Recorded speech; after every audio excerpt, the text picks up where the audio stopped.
definição do campo magnético, tá, é uma definição importante porque ela traduz a função do campo magnético, que é o de produzir interações magnéticas. Então, nós definimos assim: o campo magnético é uma região do espaço que possui a propriedade magnética.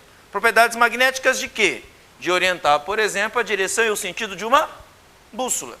A orientação dessa bússola vai ser a orientação do vetor campo magnético. Ou seja, ela mostra uma interação desse campo gerado por um ímã com o caso da bússola aí. Tá? A questão do magnetismo é uma questão que transpassa o conceito básico do magnetismo. Por quê? Porque nós descobrimos que existe interações magnéticas com a eletricidade. E essa interação da eletricidade com o magnetismo faz surgir uma nova ciência que é o eletromagnetismo. Isso foi descoberto pela primeira vez a partir de uma experiência feita por um dinamarquês chamado Hans Christian Ørsted, lá no começo do século XIX. Na primeira metade do século XIX, Ørsted ele estava montando uma experiência que na época ele não queria nenhuma relação com o magnetismo, mas que ele acabou descobrindo isso. Ele havia montado um circuito elétrico bem simples, explicando na época uma novidade da ciência daquele momento da eletricidade, a descoberta da lei de Ohm. Qual é a descoberta da lei de Ohm mesmo?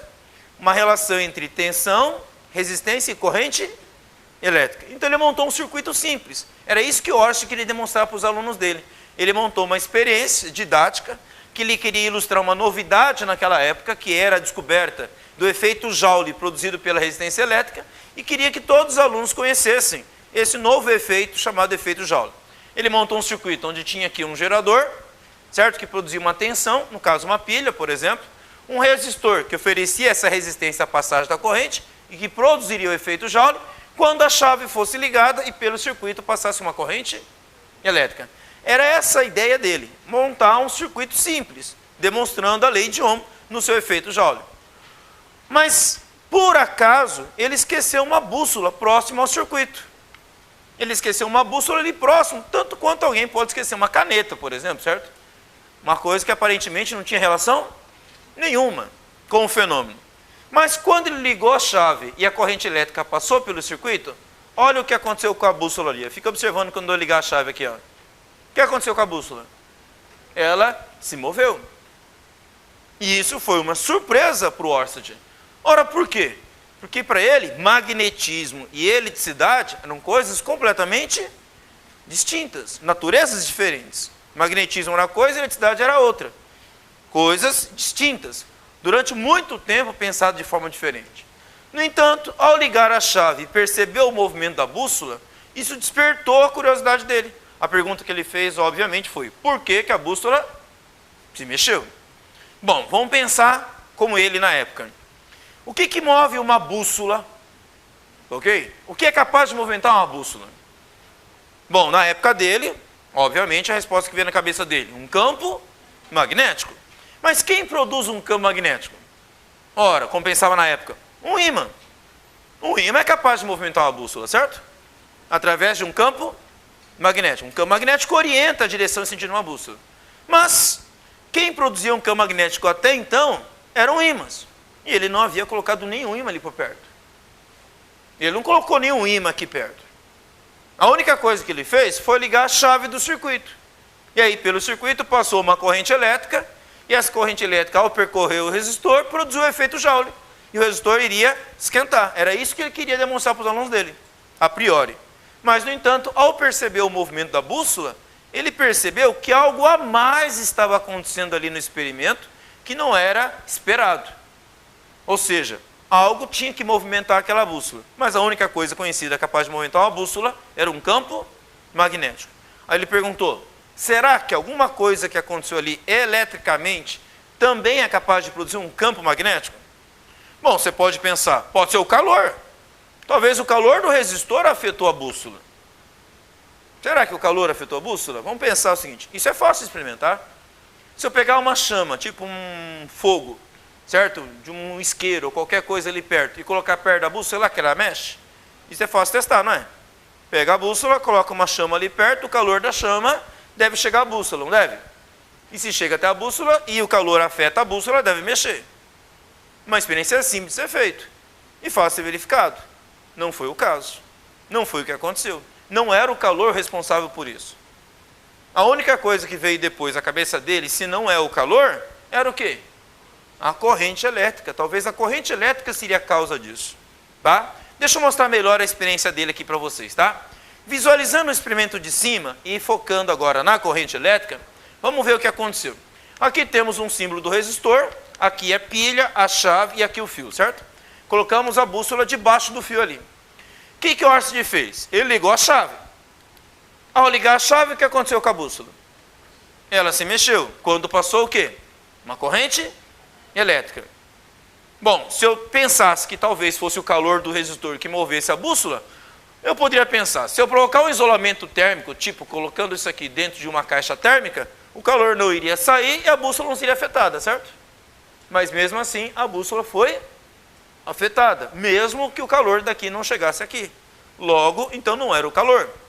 Se eu colocasse a chama de um fogo ali perto, também talvez afetaria. E não afetou.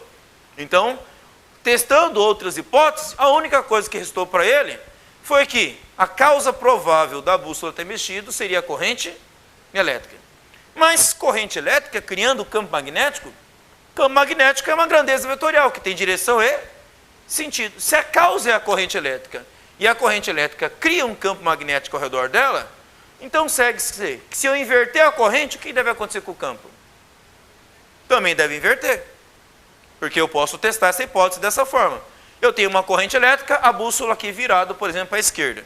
Se eu inverter a corrente, o que deve acontecer com a bússola? Virar para a direita. É só testar isso. Como é que eu posso inverter a corrente elétrica? Como é que eu posso inverter o sentido da corrente aqui? Inverte quem? O gerador, certo? Então eu vou desligar. Bom, primeiro teste. Desligando a corrente, a bússola deve voltar ao seu normal. E foi o que aconteceu. Certo? Em seguida, o que ele fez? Ele foi ali na pilha e inverteu a pilha. Coisa simples, certo?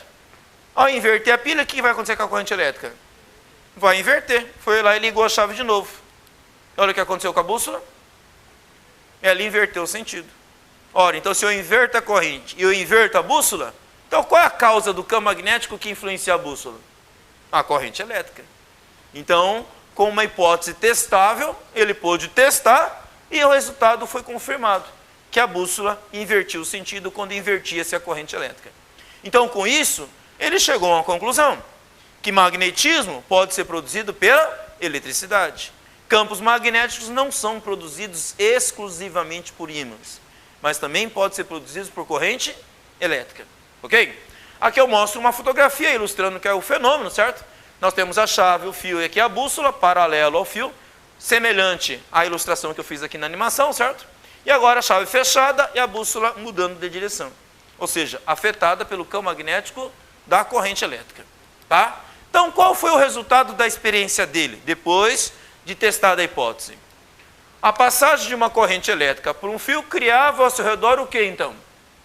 Um campo magnético, num plano perpendicular. Por que perpendicular? Vamos olhar lá. A tendência da bússola era ficar perpendicularmente ao quem? Ao fio. Então significa que o campo magnético ele está perpendicular ao fio. Tá? Então o resultado foi, a passagem de uma corrente elétrica por um fio cria ao seu redor um campo magnético perpendicular. E que o campo magnético depende de quem?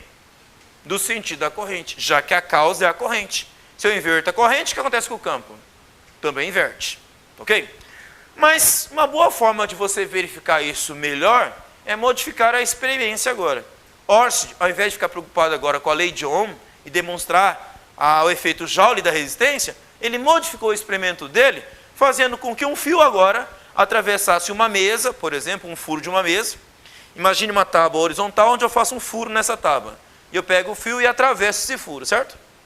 Por que ele fez essa modificação? Porque agora o interesse dele não era mais a resistência elétrica, mas sim um campo magnético ao redor do fio. E aí o que ele fez? Ele colocou várias bússolas em torno do fio, certo? Para verificar como é que elas se comportavam em torno do fio. Olha essa cena aqui, ó, que acontece quando passa corrente elétrica num fio. Olhem as bússolas.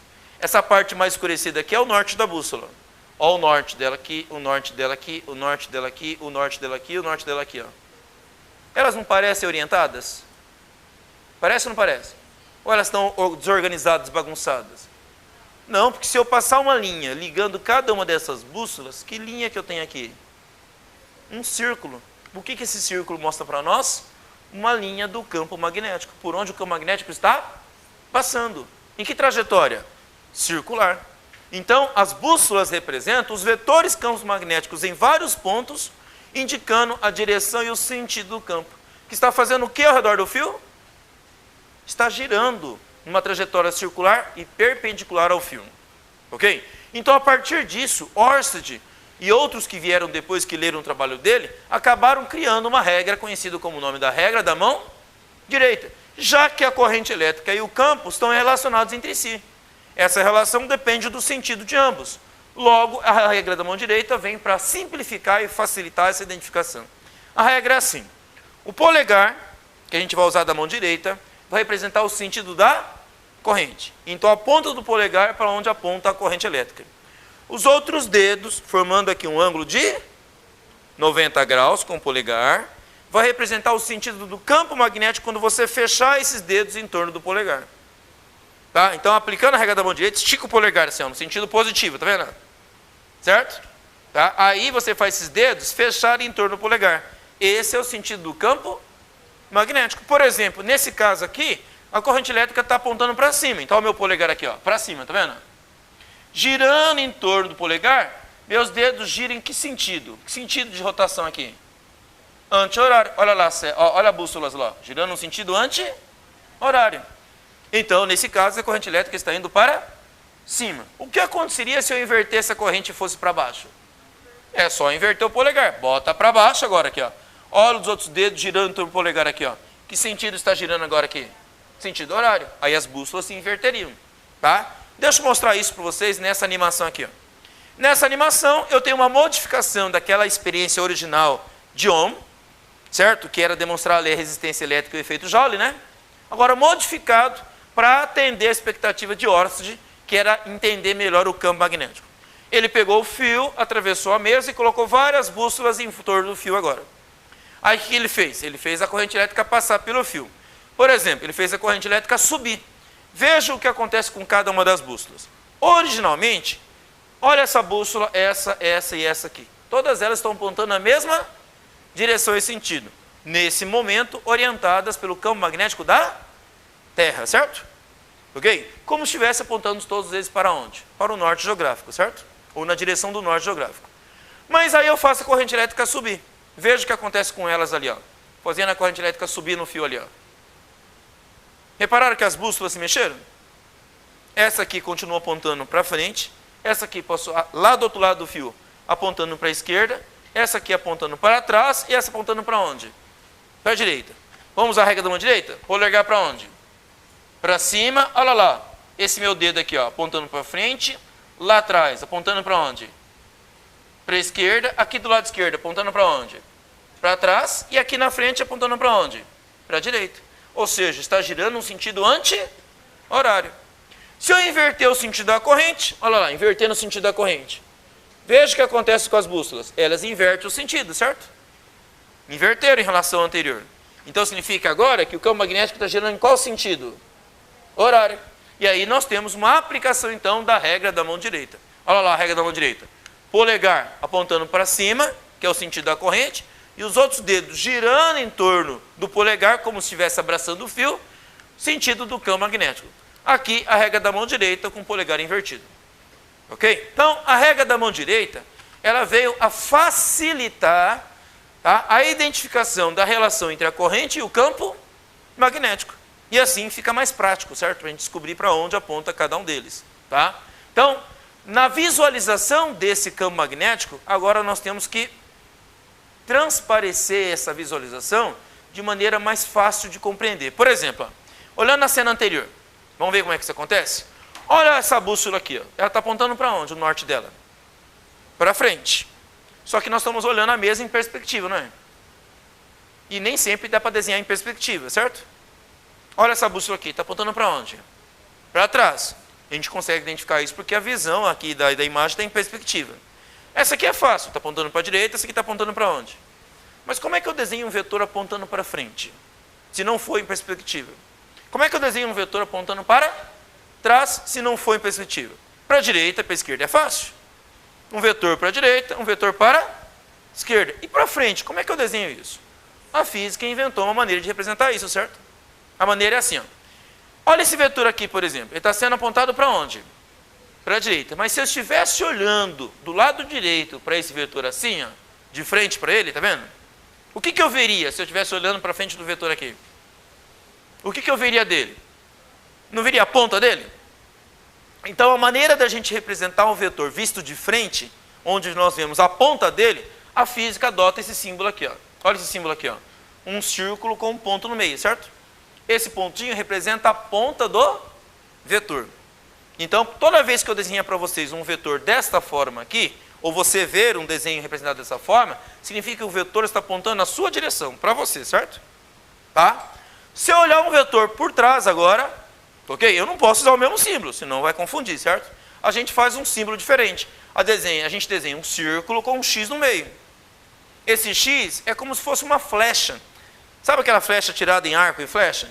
Ela não tem uma parte de trás que é a pena, que ajuda a estabilizar a direção de uma flecha? Então, se eu estivesse olhando uma flecha por trás, eu veria as penas, certo? Então, essas penas estão em formato de X.